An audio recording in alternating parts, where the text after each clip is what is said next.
urukundo noneho ngo ningabire ruti izindi, nicyo cyagezwe gisha yabasigiye mu minsi yo kubasezera intumwa. Arababwira ngo nimukundane, kandi nimwakundana bose niho bazomenya ko muri abigishwa banje. Nitwama icyamwa cy'urukundo bazomenya yuko turabigishwa ba Kristo, bazomenya yuko turi muri Kristo. Urukundo rugume muri twebwe, urukundo niturutakaze. Urashobora gukorana n'umuntu mugabo ntimuhuze, nibisigura ko muca mwankana. Pawulo vyaranse ko bumvikana na Baranaba mu rugendo rw'ivuga butumwa.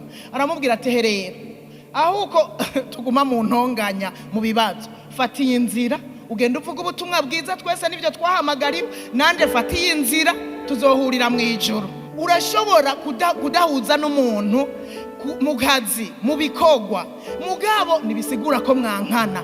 Hariho abantu babona abantu baretse gukorana bagaca bibaza ngo barankana.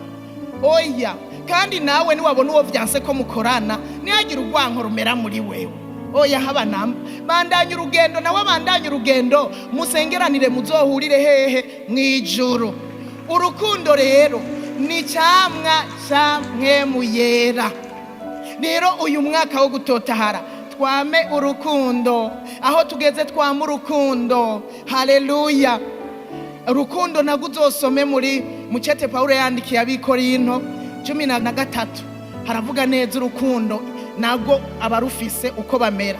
Barihangana, urukundo rugira neza, nirugira ishari, ntigwihayagiza. Nta muntu afise urukundo yibona, nta urukundo biriho vyinshi uze kubisoma.